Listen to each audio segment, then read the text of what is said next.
Nama terang tanda tangan.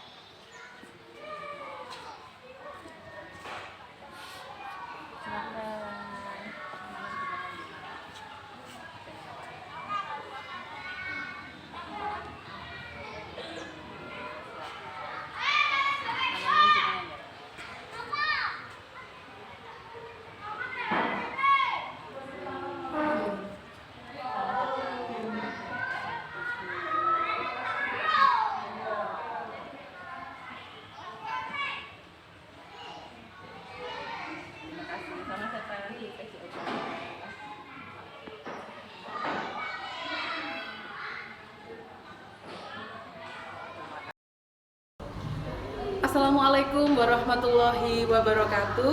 Perkenalkan, saya Trisnawati, calon guru penggerak Angkatan 11 Kabupaten Tuban, Jawa Timur.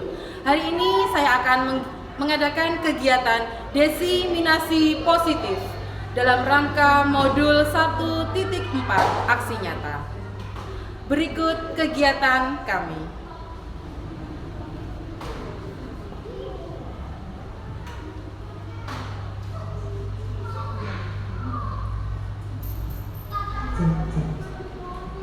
Assalamualaikum warahmatullahi wabarakatuh.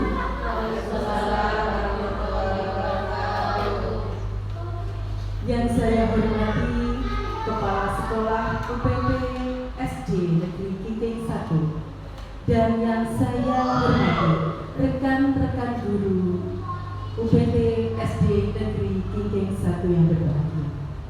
Puji syukur kami panjatkan kehadirat Allah Subhanahu wa Ta'ala. Senantiasa kita bisa berada dan berkumpul di sini dalam acara aksi nyata modul 1.4 desiminasi budaya positif calon guru penggerak Angkatan 11 Kabupaten Tuban, Jawa Timur. Berikutnya langsung saja saya akan membacakan susunan acara sebagai berikut.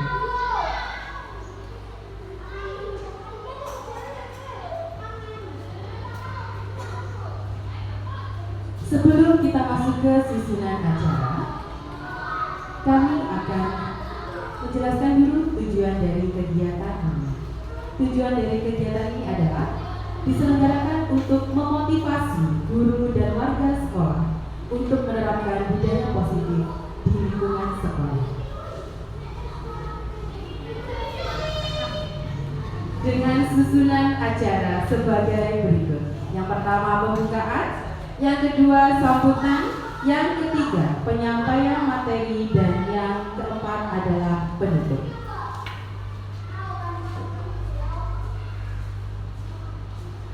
Selanjutnya sebelum kita ke SPG Bapak Ibu, marilah kita ikuti sambutan dari Kepala Sekolah UPT SD Negeri Kinting 1. Kepada yang terhormat Ibu Roro Dani SPD, dipersilakan.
Untuk meningkatkan kegiatan-kegiatan CPP dan mendapatkannya dalam kesempatan, dan tujuannya juga untuk diimbaskan, diberikan kepada teman-teman yang lain. Bapak Ibu, kegiatan ini sangat baik sekali. Alhamdulillah kesempatan ini di EPT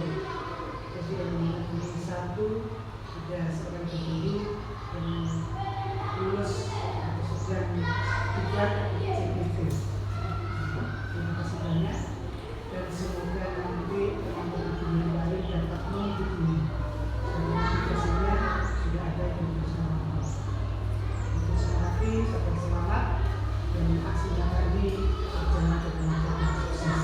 Terima kasih. Wassalamualaikum warahmatullahi wabarakatuh.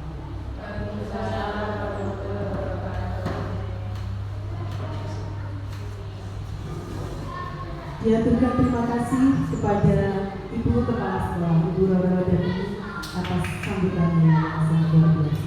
Selanjutnya Bapak Ibu, guru-guru UPPSD Negeri Kiting 1 tercinta, sebelum kita berlanjut ke materi, ya, kita olahraga sejenak dulu. Semuanya mau berdiri sebentar. 1, 2, 3. Silakan berdiri. Ya. Oke. Baik. Kita akan menyanyikan lagu di sini senang di sana senang biar semuanya ikut senang. Dalam hitungan 3 dimulai. 1, 2, 3. Di sini senang, di sana senang, di mana-mana hatiku senang. Di sini senang, di sana senang, di mana-mana hatiku senang. La la la la la la la la la la la la la la la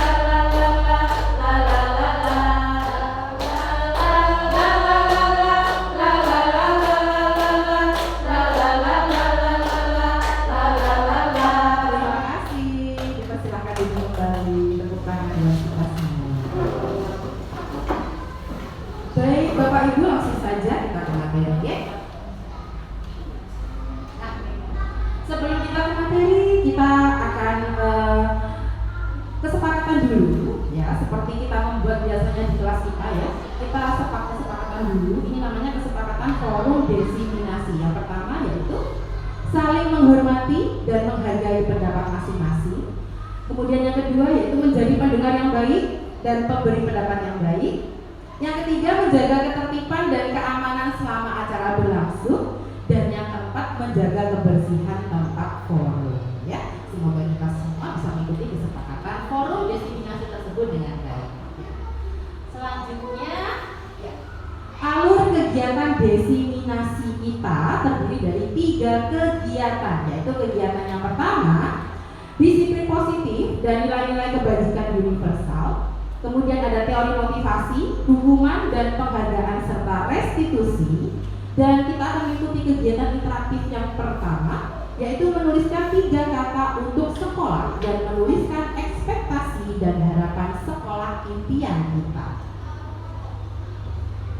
Untuk kegiatan yang kedua, yaitu keyakinan kelas atau kesepakatan kelas, dilanjut dengan 5 kebutuhan dasar manusia. Dan untuk kegiatan interaksi yang kedua, yaitu membuat 1 kalimat kesepakatan kelas berpendapat tentang 5 kebutuhan dasar manusia. Ya, dan sebagai kegiatan yang ketiga yaitu kita akan membahas tentang materi 5 posisi kontrol guru, kemudian ada segitiga restitusi, dan untuk kegiatan interaksi yang ketiga yaitu menentukan posisi kontrol guru untuk menganalisa cerita dan memberi alasan. Ya.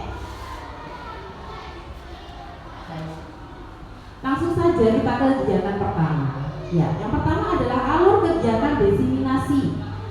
Nah, apa langkah-langkah kita sebagai guru dalam mewujudkan budaya positif? Yang pertama, kita harus melaksanakan disiplin positif, ya. Yang kedua, kita harus mengetahui dan memahami tentang teori motivasi, hukuman dan penghargaan serta restitusi.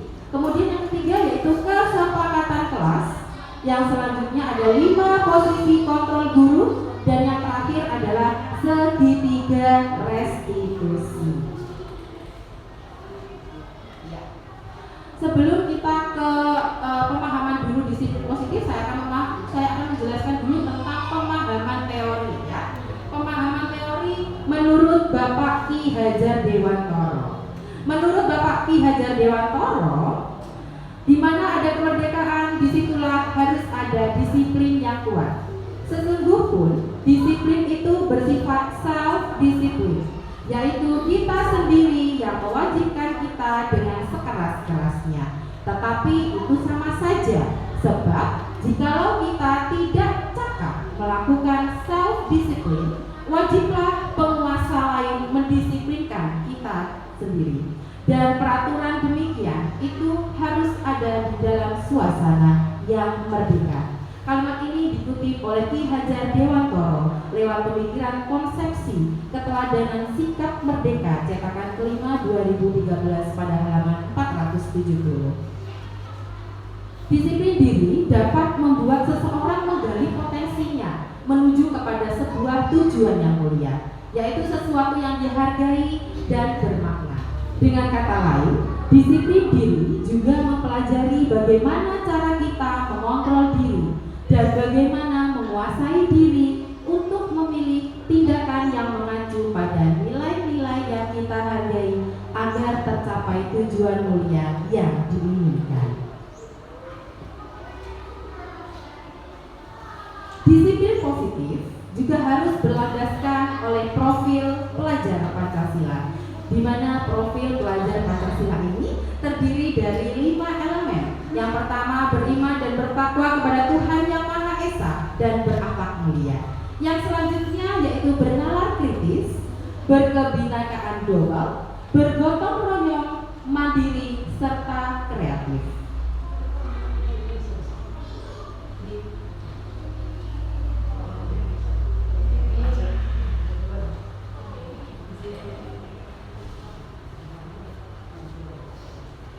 Terima kasih kepada Ibu Kepala Sekolah, Ibu Roro Darmini atas waktunya, karena Ibu Roro Darmini ada kepentingan dan kesibukan lain di dinas, jadi tidak bisa mengikuti acara secara full.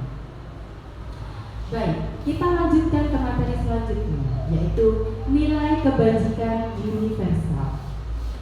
Pemahaman teori nilai kebajikan universal yaitu standar, ukuran atau norma yang kebaikan disepakati bersama oleh lembaga atau institusi pendidikan. Jadi nilai-nilai kebajikan yang harus ada dan harus kita pegang sebagai warga sekolah diantaranya adalah empati, suara hati, kontrol diri, rasa hormat, kebaikan, toleransi, dan keadilan. Nilai kebajikan universal yaitu dalam rangka menciptakan lingkungan yang positif, maka setiap warga sekolah dan pemangku kepentingan perlu saling mendukung, menghayati dan menerapkan nilai-nilai kebajikan yang telah disepakati bersama. Untuk dapat menerapkan tujuan mulia tersebut, maka seorang pemimpin pembelajar perlu berjiwa kepemimpinan sehingga dapat mengembangkan sekolah dengan baik agar terwujud suatu budaya sekolah yang positif sesuai dengan standar kompetensi pengelolaan yang telah ditetapkan.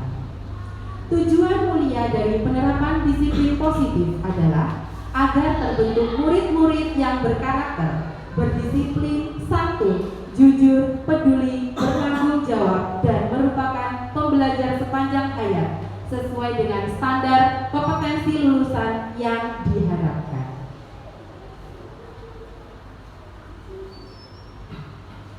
Selanjutnya ada teori motivasi, hukuman, penghargaan, dan restitusi.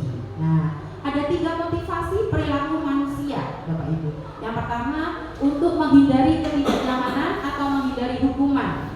Untuk menghindari ketidaknyamanan atau menghindari hukuman, ini termasuk motivasi eksternal, Bapak Ibu. Dan selanjutnya adalah untuk mendapatkan penghargaan atau imbalan atau pujian dari orang lain. Itu juga termasuk motivasi eksternal. Kemudian yang selanjutnya yaitu untuk menjadi orang yang mereka inginkan dan menghargai diri sendiri dengan nilai-nilai yang mereka percaya. Hal ini termasuk dalam motivasi internal.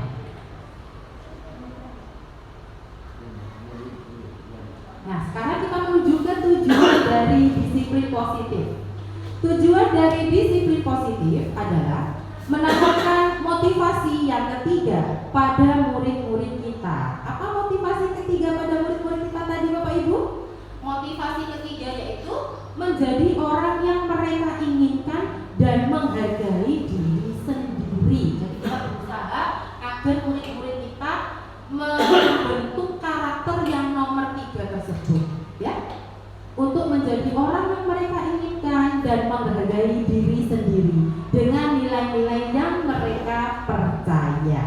Ketika murid-murid kita memiliki motivasi tersebut, mereka telah memiliki motivasi intrinsik yang berdampak jangka panjang. Motivasi yang tidak akan terpengaruh pada adanya hukuman atau hadiah. Mereka akan tetap berperilaku baik dan berlandaskan nilai-nilai kebajikan karena mereka ingin menjadi orang yang menjunjung tinggi nilai-nilai yang mereka hargai. Nah, di sini ada produk ya, ada identitas gagal sama identitas sukses pada tabel yang ada di slide. Nah, di hukuman yaitu sesuatu yang menyakitkan itu harus terjadi. Contohnya ketika panjenengan semuanya marah-marah sama murid-muridnya panjenengan, ya, karena tugasnya banyak, menumpuk, ya, terus anak-anak bandel rame, ya. Kadang-kala kita naik pitam ya, atau naik darah gitu ya. Nah, itu termasuk hukuman Bapak Ibu atau identitas gagal. Nah, konsekuensinya sesuatunya harus terjadi, sedangkan restitusinya kita bisa memberikan pilihan, begitu. Kemudian untuk hukuman juga tidak nyaman atau untuk murid dan berjangka waktu panjang dengan konsekuensi tidak nyaman dan merasa tidak dihargai seperti itu. Yang harus kita lakukan apa? Yaitu menguatkan murid. Menguatkan murid ini bisa berlaku untuk jangka panjang, ya Pak Ibu. Nah, untuk restitusi agar murid tidak tersakiti, kita bisa membuat penguatan. Contohnya, memberikan kata-kata positif, memotivasi, dan membuat mereka merasa bersemangat kembali seperti itu. Nah, di sini ada uraian tentang restitusi, hukuman dan penghargaan serta motivasi, ya. Berdasarkan bagian di atas, maka kita bisa menyimpulkan bahwa hukuman itu bersifat tidak terencana atau tiba-tiba, ya. Anak atau murid tidak tahu apa yang akan terjadi dan tidak dilibatkan. Hukuman bersifat satu arah dari guru ke murid. Nah, murid hanya bisa menerima suatu hukuman tanpa melalui suatu kesepakatan atau pengarahan dari Bapak Ibu guru atau dari panjenengan semuanya, baik sebelum atau sesudahnya. Hukuman yang diberikan bisa berupa fisik maupun psikis. Murid atau anak disakiti oleh suatu perbuatan atau kata-kata kita. Sementara disiplin dalam bentuk konsekuensi sudah terencana, sudah disepakati antara murid dan guru, sudah dibahas dan sudah disetujui oleh murid dan guru. Umumnya bentuk-bentuk konsekuensi dibuat oleh pihak guru atau sekolah dan murid sudah mengetahui sebelumnya. Konsekuensi yang akan diterima bila ada pelanggaran seperti itu, ya. Pada konsekuensi, murid tetap dibuat tidak nyaman untuk jangka waktu pendek. Konsekuensi biasanya diberikan berdasarkan suatu data yang umumnya dapat diukur. Misalnya, setelah 3 kali tugasnya tidak diselesaikan atau batas waktunya sudah selesai, tadinya kumpulnya hari Senin tapi dia belum kumpulin, ya. Maka hal itu tersebut akan kehilangan waktu bermain kalau kita memberikan hukumannya dan harus menyelesaikan tugas karena ketertinggalannya. Nah, peraturan dan konsekuensi yang mengikuti ini sudah diketahui sebelumnya oleh murid. Sikap guru di sini senantiasa memonitor murid. Jadi terima kasih kepada Bapak Ibu guru, panjenengan semuanya. Awal tahun pelajaran kita sudah membuat apa? Kesepakatan kelas. Iya, itu suatu hal yang luar biasa, ya. Baik. Nah, saat kita berulang kali menjanjikan hadiah kepada anak-anak agar berperilaku bertanggung jawab, atau kepada seorang murid agar mempelajari sesuatu yang baru, atau kepada seorang karyawan agar melakukan pekerjaan yang berkualitas, kita sedang berasumsi mereka tidak dapat melakukannya atau mereka tidak akan memilih untuk melakukannya. Pengaruh jangka pendek dan jangka panjang yaitu penghargaan efektif. Jika kita menginginkan seseorang melakukan sesuatu yang kita inginkan, Jika kita menggunakan penghargaan lagi dan lagi, maka orang tersebut akan bergantung pada penghargaan yang diberikan serta kehilangan motivasi dari dalam. Jika kita mendapatkan penghargaan untuk melakukan sesuatu yang baik, maka selain kita senantiasa berharap mendapatkan penghargaan tersebut lagi, kita pun menjadi tidak menyadari tindakan baik yang kita lakukan. Nah, sekarang kita menuju ke restitusi Bapak Ibu ya. Restitusi itu menurut Gosen di tahun 2004 adalah proses menciptakan kondisi bagi murid untuk memperbaiki kesalahan mereka, sehingga mereka bisa kembali pada kelompok mereka dengan karakter yang lebih kuat. Itu menurut dosen.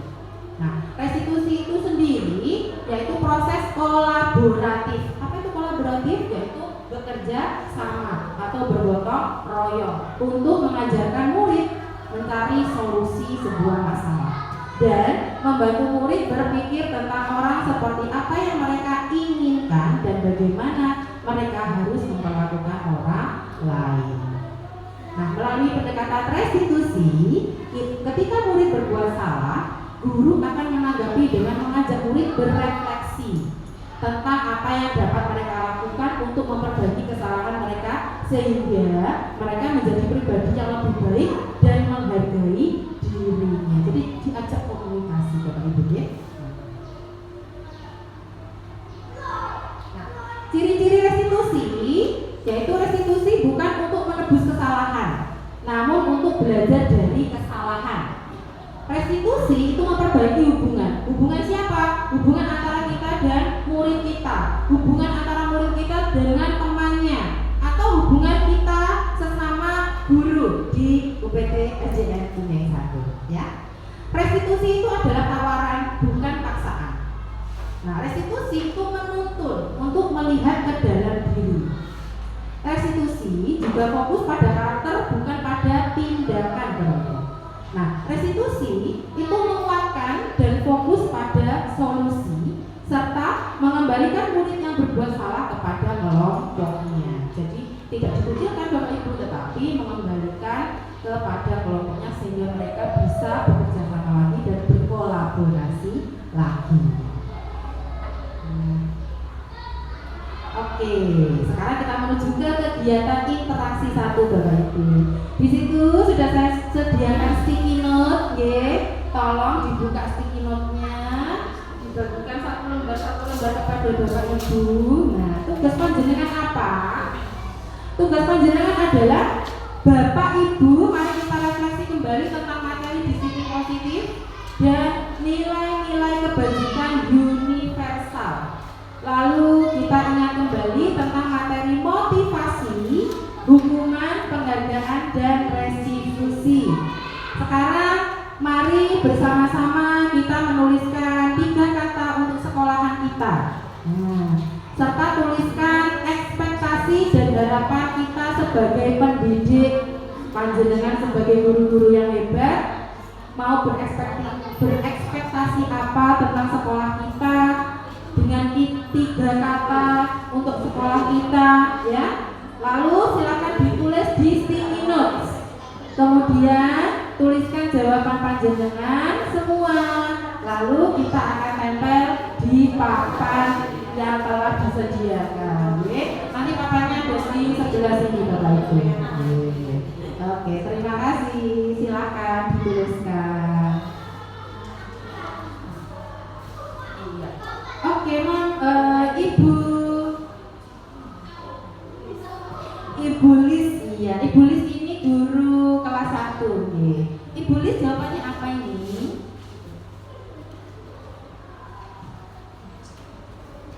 Rajin, terampil, dan produktif. Iya, rajin, terampil, dan produktif. Tepuk tangan untuk Ibu Lis. Kemudian ada Ibu guru kelas 3, Ibu guru kelas 2. Jawabannya apa panjenengan? Bahagia. Iya, ceria, bahagia, dan beretika. Tepuk tangan ya. Baik. Nah, ekspektasi panjenengan yang sudah panjenengan tulis di sticky notes, lalu kita tempel bersama-sama di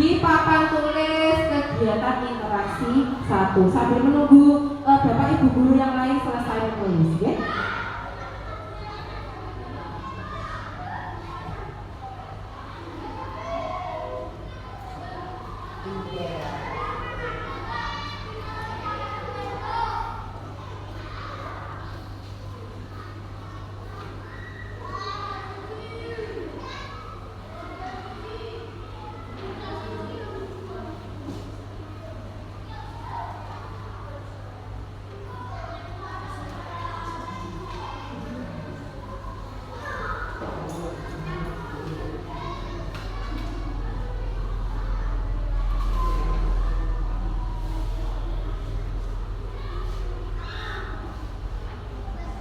Ya, jangan lupa ditulis namanya ya, Bapak Ibu guru ya, Mbak.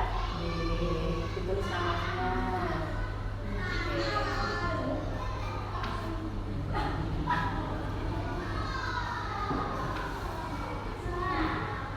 Namanya Ibu siapa, Bapak siapa? Oke, sip. Mantap sekali.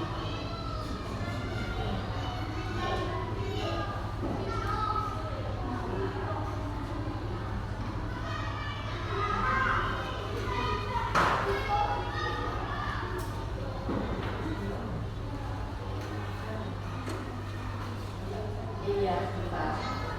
Baik.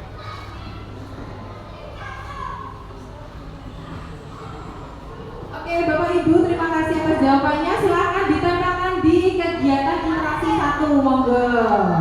Iya. Ditempel di kegiatan interaksi 1. Iya. Oke, terima kasih Ibu Guru kelas 1. Oke, dilanjut. Iya, Ibu Guru kelas 2. Terima kasih. Oke. Bapak Ibu guru hebat sekali. Monggo silakan izin. Izin.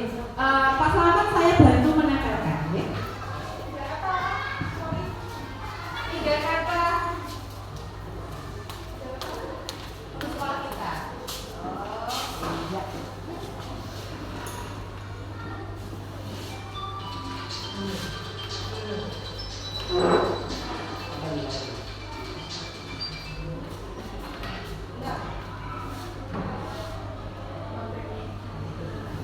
Iya, tadi Bu kita sedang ke kamar mandi, ya. Oke. Iya. Baik, terima kasih Bapak Ibu. Tepuk tangan dulu dong buat kita semua. Aduh, semangat sekali, semangat luar biasa, ya. Oke, selanjutnya. Iya. Selanjutnya kita menuju ke kegiatan interaksi 2 nih Bapak Ibu, ya, yaitu kebutuhan dasar manusia. Nah, saya mau tanya dulu sama Pak Samad. Kebutuhan dasar manusia itu ada berapa, Pak?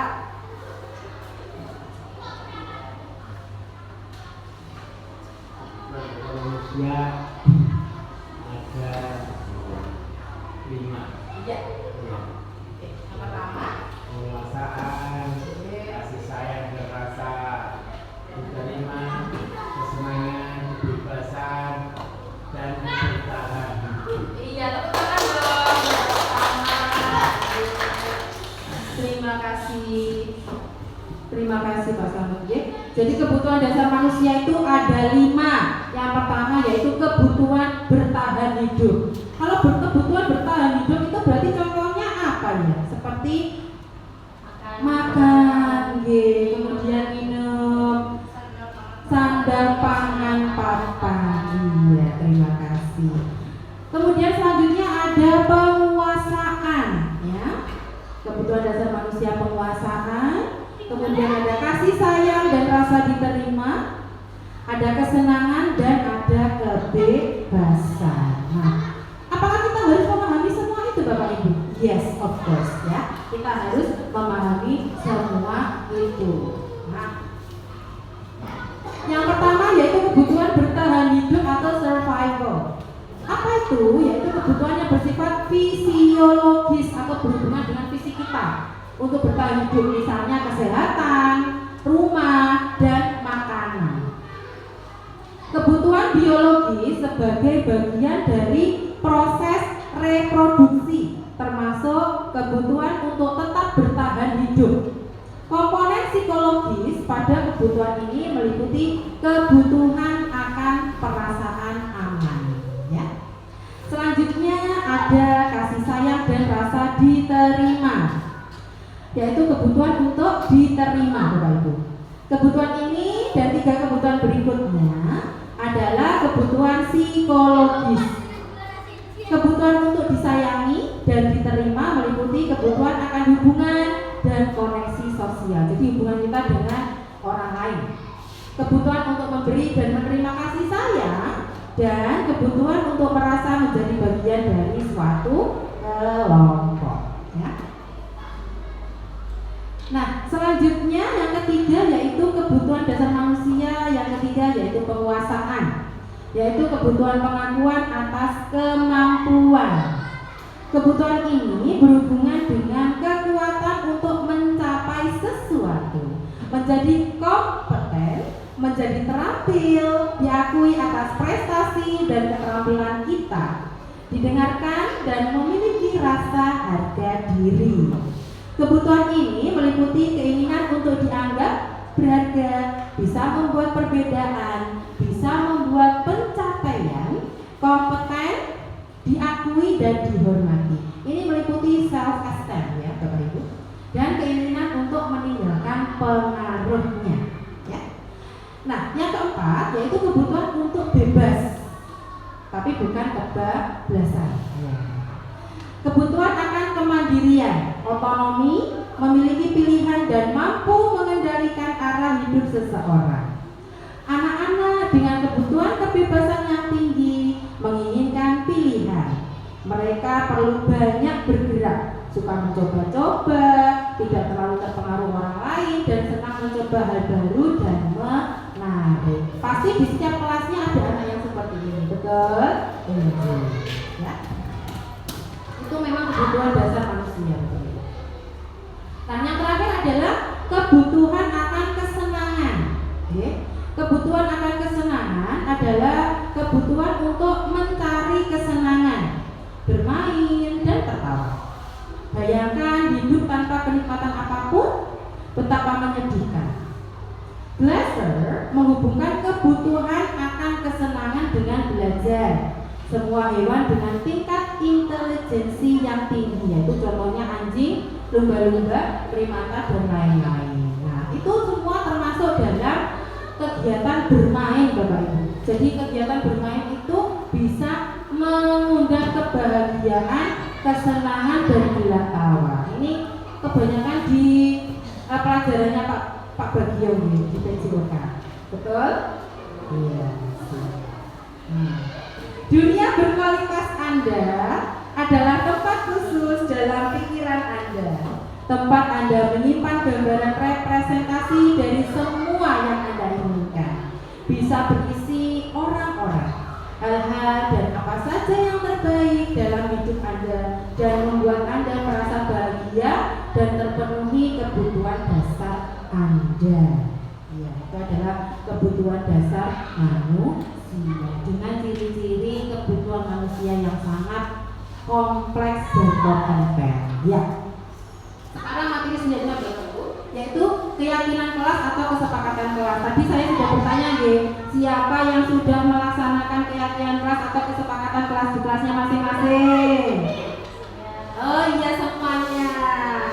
Iya, semuanya sudah membuat kesepakatan kelas. Oke, sekarang saya jelaskan lagi tentang kesepakatan kelas biar lebih memahami nanti, ya. Oke, pembentukan keyakinan sekolah atau kelas, ya. Keyakinan kelas itu bersifat lebih abstrak dari peraturan. Kalau peraturan itu lebih rinci dan konkret, ya Bapak Ibu. Tapi kalau keyakinan kelas ini bersifat lebih abstrak, ya. Nah, keyakinan kelas ini berupa pernyataan-pernyataan universal atau pernyataan-pernyataan umum yang semuanya bisa menerima. Nah, pernyataan keyakinan kelas ini senantiasa dibuat dalam bentuk positif. Jadi tidak boleh dalam bentuk negatif. Contohnya apa? Jangan membuang sampah sembarangan. Itu tidak boleh. Yang betul yang mana? Buanglah sampah pada tempatnya. Seperti itu. Oke. Keyakinan kelas hendaknya tidak terlalu banyak sehingga mudah diingat dan dipahami oleh semua warga kelas. Kemarin di kelas saya membuat kesepakatan kelas ada 10 Bapak Ibu. Nah setelah saya mengikuti materi ini, saya kurangi jadi 7 saja. Nanti panjenengan bisa ngecek di kelasnya panjenengan masing-masing, ya. Oke. Keyakinan kelas sebaiknya sesuatu yang dapat diterapkan di lingkungan tersebut. Misalnya di kelas kita ini kan tidak ada air conditioner, jadi peraturan kelasnya dan keyakinan kelasnya jangan mencantumkan air conditioner, ya, karena tidak ada hal tersebut. Semua warga kelas hendaknya ikut berkontribusi dalam pembuatan keyakinan kelas lewat kegiatan curah pendapat. Kemarin di kelas saya sudah saya berkolaborasi dengan wali murid saya tentang kesepakatan kelas. Dan sudah saya share di grup tentang pembuatan kesepakatan kelas. Dan alhamdulillah wali murid saya sudah bisa menerima dan sepakat seperti itu. Dan yang terakhir yaitu bersedia meninjau kembali keyakinan kelas dari waktu ke waktu. Jadi ini peran penting wali murid, apakah keyakinan kelas atau kesepakatan kelas itu sudah berjalan dengan baik atau tidak. Kalau tidak berjalan dengan baik, panjenengan semuanya wajib untuk merevisi seperti itu. Okay? Nah, menurut Ki Hajar Dewantara dalam buku kuningnya halaman 4, beratlah kemerdekaan itu bukan hanya tidak terperintah saja, akan tetapi harus juga dapat menegakkan dirinya dan mengatur pri kehidupannya dengan tertib. Dalam hal ini termasuklah juga mengatur tertibnya perhubungan dengan kemerdekaan orang lain. Jadi salah satu kegiatan lain yang dapat dilakukan untuk memperdalam keyakinan kelas itu adalah mempelajari tanggung jawab setiap warga kelas, yaitu keyakinan bertanggung jawab serta hak seseorang adalah suatu yang diungkapkan oleh Ki Hajar Dewantara tadi dalam buku kuningnya halaman 4. Nah, sekarang kita menuju ke kegiatan literasi 2 Bapak Ibu. Okay. Ada yang ditanyakan dari penjelasan saya tadi? Oke, sepertinya semuanya sudah jelas, ya, karena semua sudah melaksanakan kesepakatan kelas dan keyakinan kelasnya di kelasnya masing-masing. Baik. Nah, pada kegiatan materi kedua ini, yaitu kegiatan literasi 2, mari Bapak Ibu kita bersama-sama. Tugas Anda yang pertama yaitu membuat satu kalimat tentang kesepakatan kelas. Silakan tulis di sticky notes. Oke. Kemudian memilih satu dari 5 kebutuhan dasar manusia dan memberi alasannya. Nanti 2 tugas tersebut panjenengan jadikan satu, ditulis di sticky notes, ya. Oke, silakan.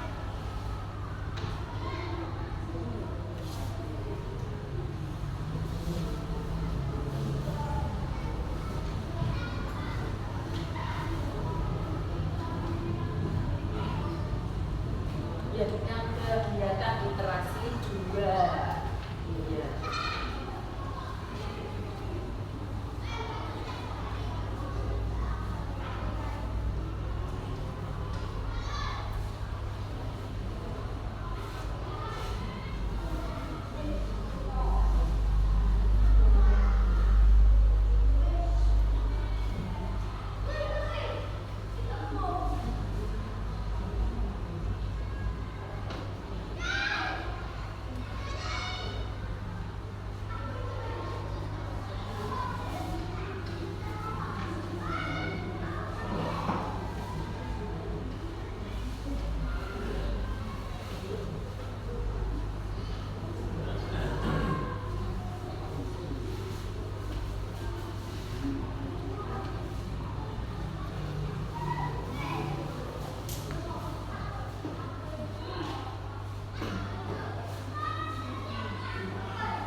Baik. Bapak Ibu, terima kasih. Ya, yang belum menuliskan jawabannya, ditahan dulu sebentar ya. Kita flashback dulu di kegiatan interaksi 1, Bapak Ibu. Nah, kegiatan interaksi tahap 1 tadi saya belum mendengar pendapat panjenengan semua. Iya. Kegiatan interaksi 1 tadi keburu menempelkan sticky notes, ya. Jadi belum mengemukakan pendapatnya. Oke. Penyampaian ekspektasi dan harapan untuk sekolah kita. Oke. Ada yang mau memberikan harapan serta ekspektasinya untuk sekolahan kita? Monggo, silakan. Oke, guru PJOK kita, silakan.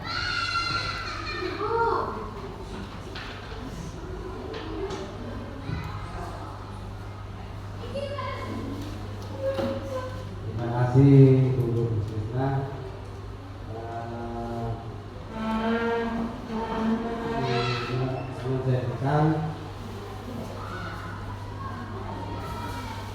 Menjadikan murid berpola yang sehat dengan harapan membuat program sekolah cinta lingkungan.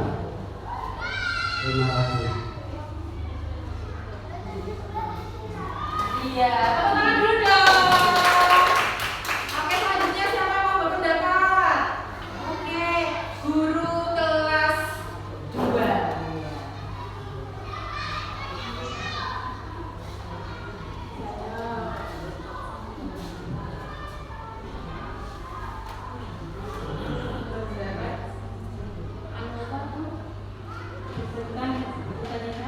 Sekolah kita itu menjadi sekolah yang berwawasan luas. Iya, berwawasan yang luas. Iya, oke. Oke. Terima kasih. Selanjutnya ada satu lagi nih yang mau mengemukakan pendapatnya, ya. Yang sebentar. Ya, ekspektasinya menumbuhkan jiwa nasionalisme pada murid. Iya, pendapatnya monggo silakan.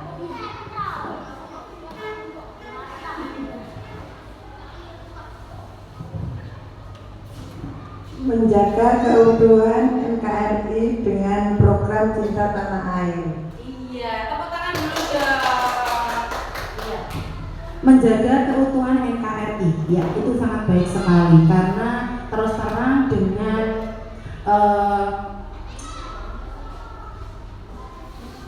globalisasi, ya, dan hubungan internasional yang sangat luar biasa seperti itu. Kemudian adanya era pasar bebas, ya, seperti panjenengan ketahui semuanya, ada TikTok, ada Shopee.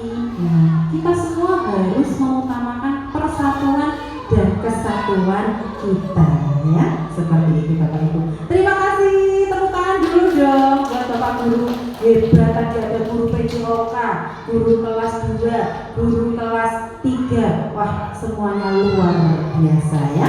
Iya. Oke, mari kita menempel kegiatan interaksi 2, ya, Bapak Ibu.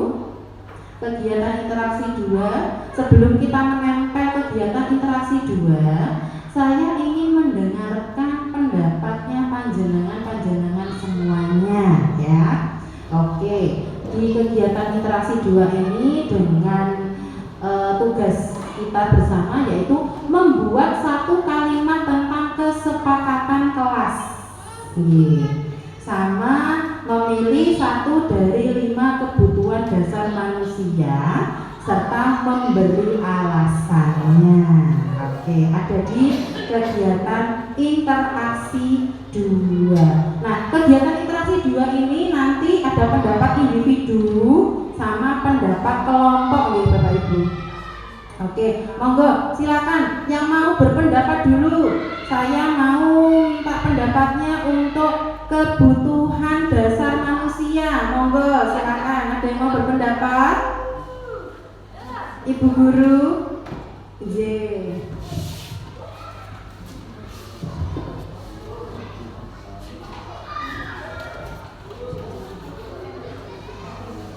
terima kasih. Saya akan memberikan pendapat kebutuhan dasar yang harus dimiliki oleh manusia. Yang pertama, saya memiliki kebutuhan dasar yaitu setiap anak memerlukan yang namanya kasih sayang. Dengan adanya kasih sayang, anak menjadi lebih baik sehingga sekolahnya menjadi lebih bersemangat, baik itu berteman dengan sesama temannya di kelas maupun di rumah. Terima kasih. Tepuk tangan dulu dong buat Pak Ayun. Ada yang mau mengemukakan pendapatnya lagi? Iya, Ibu. Oke, monggo silakan. Berdiri Ibu. Assalamualaikum warahmatullahi wabarakatuh. Saya memiliki kebutuhan untuk diterima karena setiap murid membutuhkan kasih sayang, baik itu di rumah ataupun di sekolah maupun di lingkungan masyarakat. Ya, tepuk tangan dulu dong buat guru kita. Ada yang mau memberikan pendapatnya yang lain? Silakan.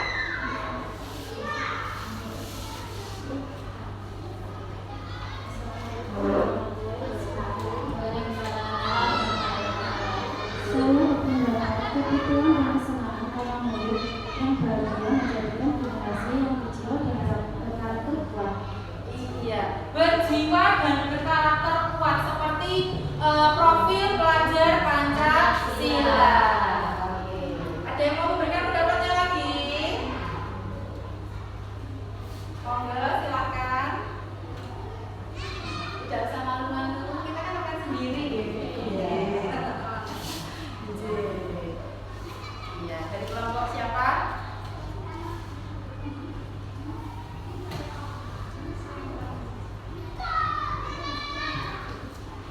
Ada yang lain? Ya. Bu Yunita, silakan Bu Yunita.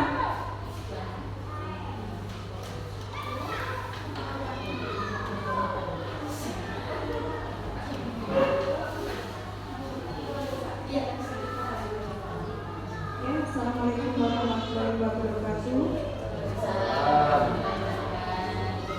Salah satu kebutuhan dasar yang akan saya sebutkan adalah freedom, kebebasan. Karena dengan rasa bebas kita bisa berekspresi, kita bisa bermimpi. Tapi saya punya keinginan adalah kebebasan yang beraturan, bukan kebebasan yang bablasan. Karena kalau kita bebas tapi kebablasan, ya nanti akhirnya rusak juga.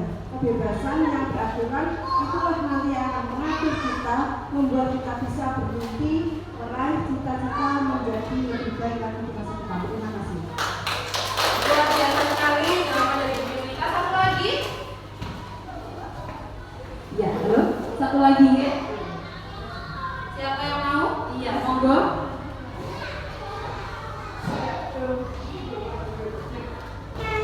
Assalamualaikum warahmatullahi wabarakatuh. Pendapat saya untuk lima kebutuhan dasar manusia, kebutuhan pengakuan atas kemampuan karena dengan kita mengakui kemampuan diri kita, merasa akan bangga dan bermotivasi untuk belajar dan berkembang. Iya, terima kasih. Luar biasa sekali jawaban dari rekan-rekan guru saya yang hebat. SDN Kingin 1, jaya, jaya, jaya, luar biasa, is the best sekali semuanya pokoknya ya. Oke, baik, langsung kita menuju ke penyampaian satu kalimat kesepakatan kelas yang akan diwakili per kelompok ya. Ada kelompok 1 dan kelompok 2. Kelompok 1 akan diwakili oleh satu kelompoknya masing-masing dan kelompok 2 juga diwakili oleh satu wakil dari kelompoknya masing-masing. Monggo silakan dari kelompok 1.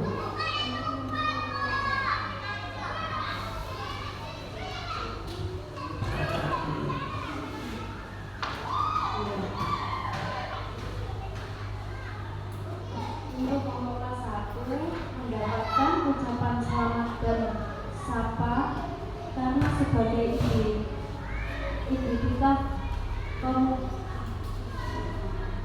kemurahan budaya sekaligus ikon kesopanan.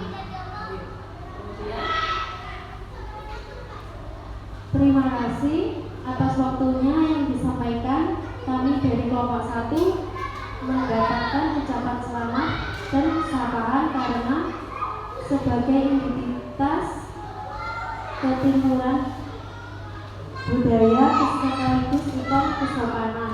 Iya. Oke, tepuk tangan dulu dong untuk kelompok 1. Baik, terima kasih untuk kelompok 1. Selanjutnya dari kelompok 2 sudah siap untuk jawabannya? Sudah. Oke. Sip. Siapa yang mewakili? Guru PJOK. Oh iya. Oke.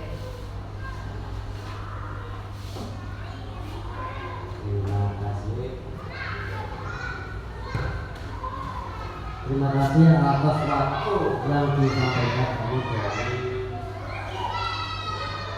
kelompok 2 mengamankan juga menegakkan selamat di kelas.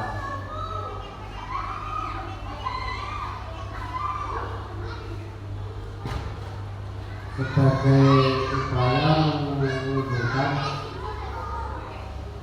karakter cinta lingkungan dan menjaga kebersihan. Oke, terima kasih teman-teman.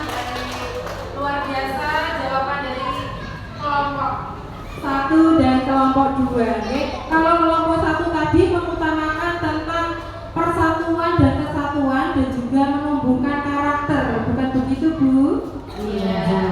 Dan untuk kelompok 2 ini lebih mengedepankan cinta lingkungan.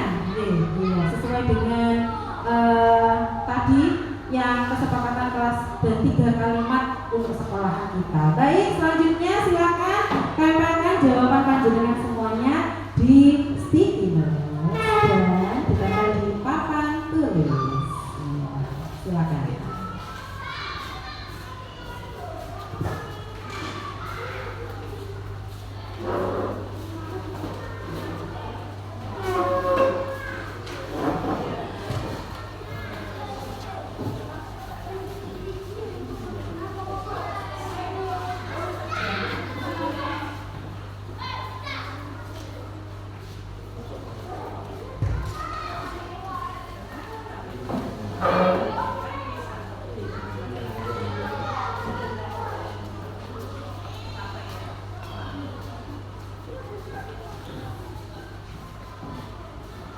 Oke, terima kasih Bapak Ibu yang sangat luar biasa hebat ya. Oke, sebelum kita menuju ke kegiatan interaksi 3, kita tepuk semangat dulu ya, biar semuanya lebih semangat ya. Dalam hitungan ketiga, tepuk semangat. Semangat. Terima kasih Bapak Guru hebat. Selanjutnya, iya, kita akan belajar tentang 5 posisi kontrol guru ya. Menurut Dr. William Glaser, berkesimpulan ada 5 posisi kontrol yang diterapkan seorang guru, orang tua ataupun atasan dalam melakukan kontrol ya. Kelima posisi kontrol tersebut adalah penghukum, pembuat rasa bersalah, menjadi teman, pemantau atau sebagai manajer. Nah, kita akan memilih kita itu sebagai apa ya? Bapak Ibu guru yang seperti apa? Nah, sebagai penghukum itu bila kita menggunakan hukuman fisik maupun verbal. Orang-orang yang menjalankan posisi penghukum senantiasa mengatakan bahwa sekolah itu memerlukan sistem atau alat yang dapat lebih menekan murid lebih dalam lagi. Nah, itu sebagai penghukum. Kemudian pembuat merasa bersalah. Pada posisi ini biasanya guru akan bersuara lebih lembut. Pembuat rasa bersalah itu akan menggunakan keheningan yang membuat orang lain merasa tidak nyaman, bersalah atau rendah diri. Kata-kata yang keluar dengan lembut akan seperti, ibu sangat kecewa sekali dengan kamu. Berapa kali Bapak harus memberitahu kamu ya? Jangan seperti itu. Jangan ya. Sekarang lagi viral ya seperti itu. Jangan ya.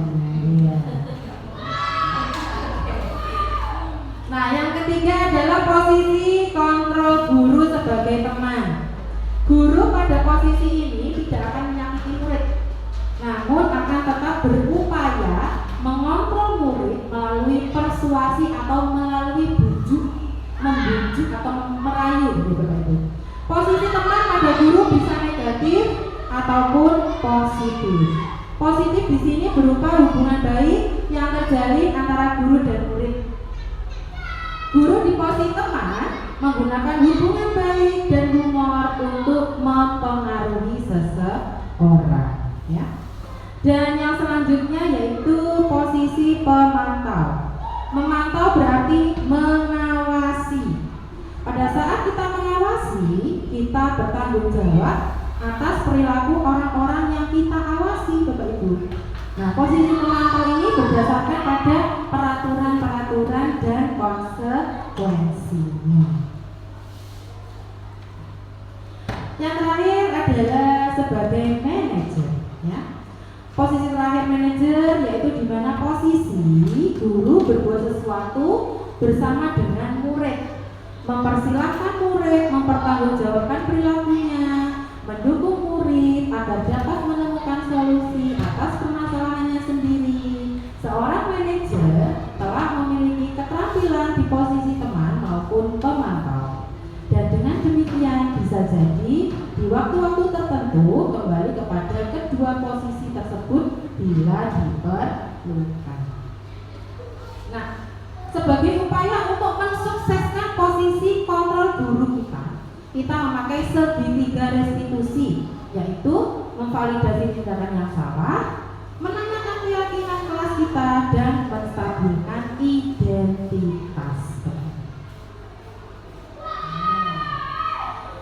Validasi tindakan yang salah, ya, yaitu tindakan kita dilakukan dengan suatu tujuan untuk memenuhi kebutuhan dasar manusia, ya. Kalau kita memahami kebutuhan dasar, apa yang mendasari sebuah tindakan, kita akan bisa menemukan cara-cara paling efektif untuk memenuhi kebutuhan tersebut. Yang kedua yaitu selanjutnya, ya, menanyakan keyakinan. Teori kontrol menyatakan bahwa kita pada dasarnya termasuk secara internal.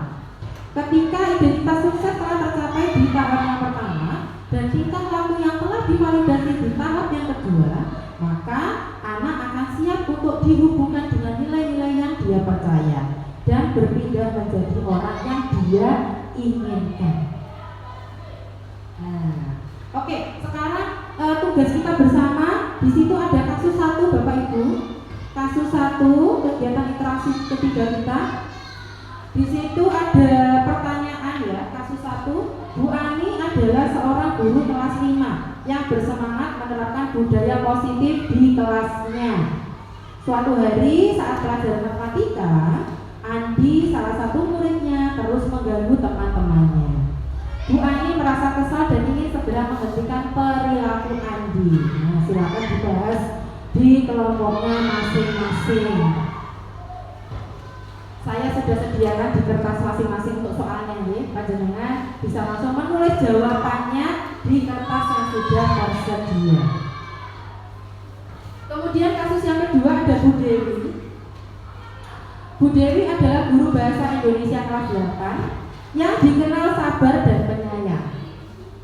Di kelasnya ada seorang siswa bernama Beni yang sering melamun saat pelajaran berlangsung.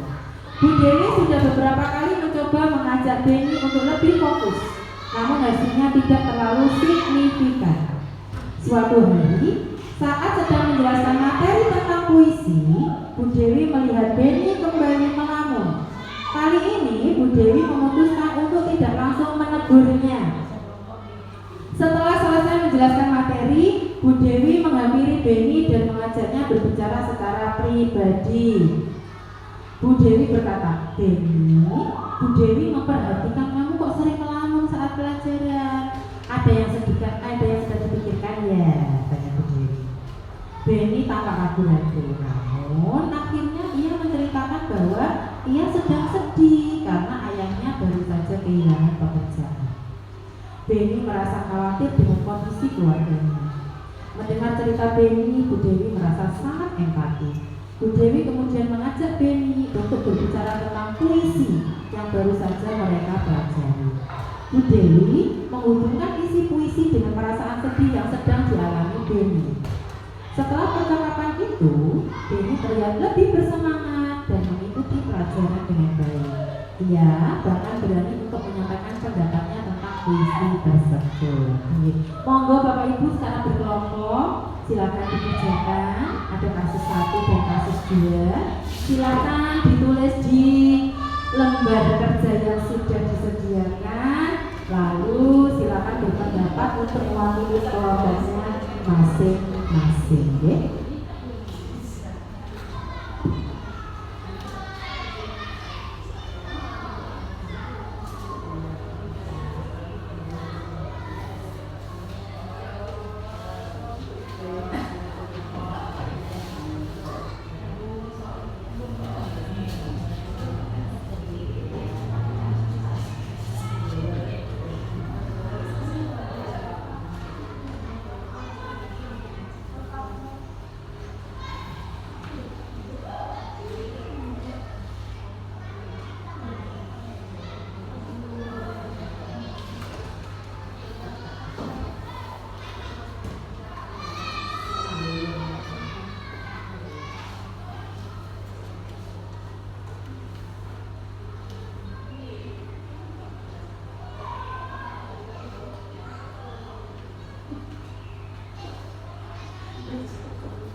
Sudah menulis jawabannya ya dan tahu jawabannya. Oke, saya mulai dari kelompok 1.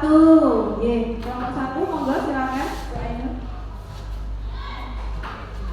Kasus berapa panjenengan? Kasus Oh, kasus pertama. minta tolong ke kasus pertama. Ya baik, saya dari kelompok 1 ingin mempresentasikan tentang kasus 1, di mana di situ ada permasalahan. Bu Ani adalah seorang guru kelas 5 yang bersemangat menerapkan budaya positif di kelasnya. Suatu hari saat pelajaran matematika, Andi, salah satu muridnya, terus mengganggu teman-teman. Bu Ani merasa kesal dan ingin segera menghentikan perilaku Andi. Baik, untuk kelompok kami memilih untuk berperan sebagai Bu Ani sebagai posisi manajer, karena pada posisi ini guru berperan sebagai fasilitator yang membantu siswa untuk bertanggung jawab atas perilaku yang sudah mereka lakukan. Guru akan memberikan batasan yang jelas, peraturan yang jelas, dan mendorong siswa untuk menemukan solusi atau permasalahan yang mereka hadapi. Dalam kasus ini, Bu Andi dapat mengingatkan Andi dengan cara memberikan peraturan kelas yang telah disepakati bersama-sama dan meminta Andi untuk memikirkan cara agar tidak mengganggu teman-temannya. Itu. Kemudian, mengapa bukan pilihan yang lain ketika posisi penghukum? Di situ dijelaskan bahwa memarahi dan menghukum siswa itu tidak akan membantu mereka, justru mereka malah membuat semakin takut dan merasa tidak nyaman. Itu yang posisi penghukum. Kemudian kalau kita melihat pada posisi pembuat, di situ malah mereka akan menyalahkan diri mereka sendiri, sehingga guru perlu fokus dan membantu siswa untuk memperbaiki kesalahannya. Kemudian kalau pada posisi teman, meskipun hubungan baik dengan siswa yang penting, jadi guru perlu memberikan petunjuk atau batasan-batasan yang harus mereka patuhi. Kemudian ada lagi posisi pemantau, di situ mengamati dari jarak jauh, ya. Mengamati dari jauh tidak akan efektif, malah akan mengatasi masalah perilaku siswa. Sehingga Bapak Ibu guru perlu mengambil tindakan proaktif untuk mengelola situasi tersebut. Kemudian dengan adanya posisi manajer Bu Ani, sehingga bisa membangun rasa tanggung jawab kepada siswa dan meningkatkan hubungan baik itu dengan guru dan juga siswa. Mungkin dengan adanya batasan yang jelas dan konsekuensi yang logis, siswa akan merasa lebih aman dan nyaman ketika dalam kegiatan pembelajaran. Demikian Bu yang bisa saya jelaskan.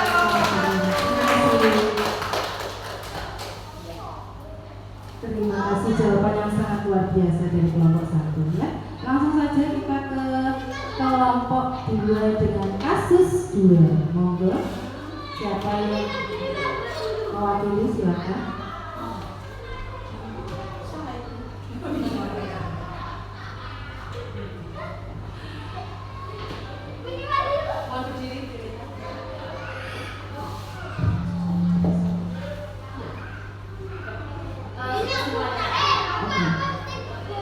Untuk kasus yang kedua, di mana Bu Dewi menghadapi muridnya yang bernama Benny, terjadi perubahan yaitu dia menjadi melamun sehingga Bu Dewi tidak langsung menjustis dia memposisikan dirinya sebagai teman. Bu Dewi memposisikan dirinya sebagai teman karena dengan memposisikan guru sebagai teman, maka akan menunjukkan empati kepada siswanya tersebut. Dia akan lebih memahami perasaan bagaimana Benny, kemudian membuat Benny akan merasa nyaman untuk curhat atau mencurahkan isi hatinya tentang apa yang sedang terjadi pada dia. Setelah itu Bu Dewi akan membangun hubungan yang baik dengan Benny. Di sana dia bisa mendapatkan apa yang membuat Benny bersikap seperti itu. Sebagai guru yang tetap harus menghubungkan antara perilaku siswa, kejadian yang terjadi dengan pelajaran agar Benny tidak terlalu larut dengan masalahnya. Bu Dewi bisa menghubungkan materi yang dipelajari pada saat itu. Misal pada saat karena di kasus ada pelajaran bahasa Indonesia tentang pantun, dia bisa mengajak Benny untuk membuat pantun sesuai dengan isi hatinya. Itu merupakan salah satu cara yang bisa digunakan oleh kita sebagai orang tua, baik di rumah maupun mungkin di sekolah, kita sebagai guru untuk mencurahkan isi hati. Karena terkadang ada anak yang malu untuk berbicara secara langsung, tapi dia bisa menuliskan perasaannya melalui coretan tinta atau melalui karangan atau puisi, itu bisa. Dari situ Bu Dewi telah menggiring Benny. Dia akan mengetahui, oh ternyata pelajaran yang saya terima itu menyenangkan. Ternyata dengan saya belajar bahasa Indonesia ini ternyata tidak membuat saya hanya menghafal materi, tapi dari sini saya bisa mencurahkan isi hati saya, sehingga dia sadar akan semakin semangat untuk belajar bahasa Indonesia. Manfaat untuk Benny, dia akan merasakan didengar, dipahami dan didukung karena sudah menerima curahan hatinya. Cara mendukung Benny-nya yaitu selain memberikan dukungan secara emosional, Bu Dewi juga bisa melibatkan Benny dengan berbagai macam kegiatan, misalnya dalam kegiatan berkelompok, untuk memberikan kesempatan dia untuk menjadi teman atau tutor teman sebaya. Seperti itu, Bu Trisna, terima kasih pendapat dari kami kelompok 2.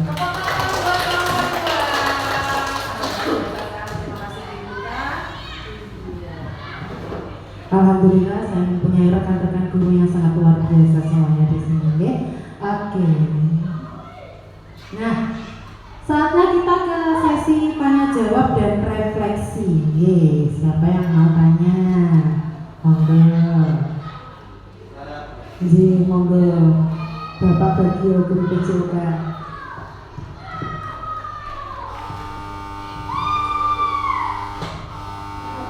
Terima kasih. Apa tantangan yang dihadapi dalam mewujudkan budaya positif di sekolah? Terima kasih.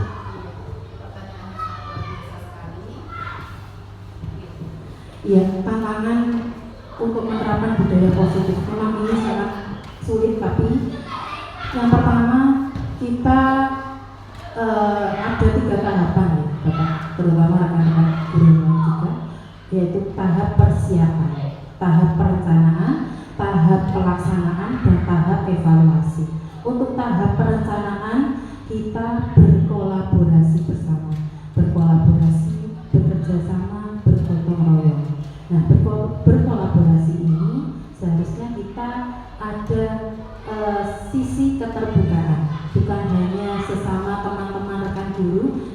juga dengan wali murid beserta dengan kepala sekolah. Itu untuk tahap awal perencanaan. Dan alhamdulillah tahap perencanaan ini sudah kita lakukan melalui rapat awal tahun pelajaran baru. Ya, yang mana kita laksanakan rapat awal tahun pelajaran baru sekaligus pembentukan RKAS. Bukan begitu ya, Bapak Ibu? Iya. Itu sudah kita lakukan. Kemudian untuk tahap pelaksanaan, karena kita sudah melaksanakan tahap perencanaan dengan sangat matang dan luar biasa, tentunya tahap pelaksanaan ini juga bisa dilakukan sesuai rencana kita. Contohnya, kita bisa melaksanakan acara-acara PHBN dengan lancar, kita bisa menjadwalkan acara-acara kegiatan siswa dengan sangat baik, sehingga terjalin hubungan yang sangat harmonis dengan wali murid dan juga lingkungan masyarakat. Pastinya di tahap pelaksanaan kita harus juga berkonsistensi dengan apa yang telah kita rencanakan. Kita merencanakan melalui keyakinan kelas dan kesepakatan kelas, kita semestinya juga harus melaksanakannya dengan konsisten dan berkelanjutan. Dan yang ketiga adalah tahap evaluasi.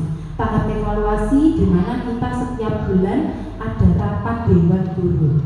Nah, rapat dewan guru itu tugasnya apa? Sekaligus mengevaluasi, mencatat apa kurang yang telah kita lakukan di kegiatan-kegiatan kemarin sehingga kita bisa lebih baik dan lebih baik untuk kedepannya. Demikian Bapak Bagio atas jawaban dari saya. Mungkin ada yang kurang jelas? Sampun, terima kasih. Tepuk tangan dulu dong buat kita semuanya. Baik Bapak Ibu, terima kasih atas kegiatan hari ini. Dan sebagai penutup, marilah kita berdoa bersama-sama karena kegiatan ini sudah selesai dengan lancar. Dan alhamdulillah terima kasih atas kerjasamanya panjenengan, terima kasih atas kerawuhan panjenengan semuanya sehingga kegiatan ini bisa terlaksana dengan baik. Berdoa akan dipimpin oleh Bapak Selamat. Kita silahkan Bapak.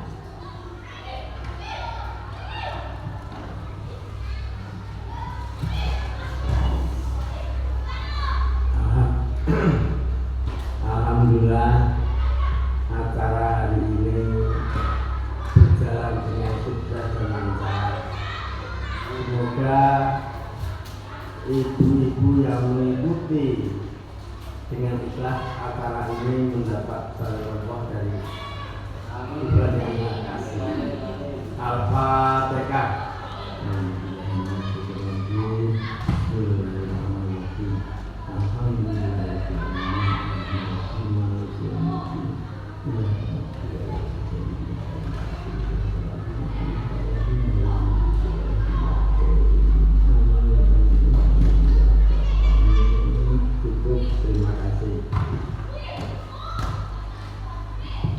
Terima kasih Bapak Ibu.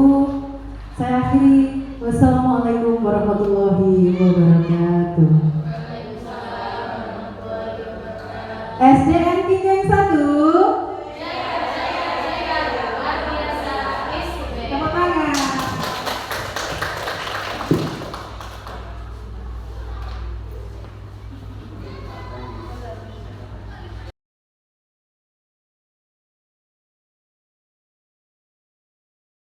Assalamualaikum warahmatullahi wabarakatuh. Saya Ibu Siti Ainul Yakin selaku guru kelas 5 di UPTSD Negeri Kinjeng 1 Tuban, di mana tadi sudah dilaksanakan yang namanya kegiatan diseminasi budaya positif oleh Ibu Trisnawati, calon guru penggerak angkatan 11 Tuban tahun 2024, bahwa kegiatan tersebut sangat bermanfaat bagi saya khususnya.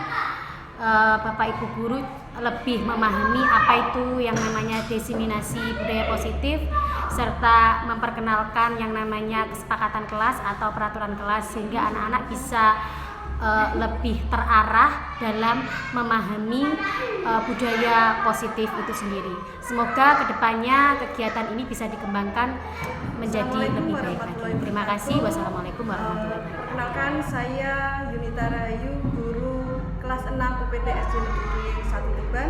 Alhamdulillah hari ini saya telah mendapatkan materi pada diseminasi budaya positif yang disampaikan oleh Ibu Trisnawati, calon guru penggerak angkatan 11 Tuban, Jawa Timur. Pada saat pembahasan materi tadi, alhamdulillah banyak ilmu yang bisa kami dapatkan, yang bisa diterapkan kepada kami sendiri sebagai guru maupun peserta didik kami nanti, beberapa budaya-budaya positif yang akan sangat membantu kita semua. Bagaimana cara kita membudayakan budaya positif tersebut, bagaimana kita memulai untuk membudayakan budaya positif tersebut, dan apa saja ekspektasi yang bisa kita bayangkan saat penerapan budaya positif tersebut.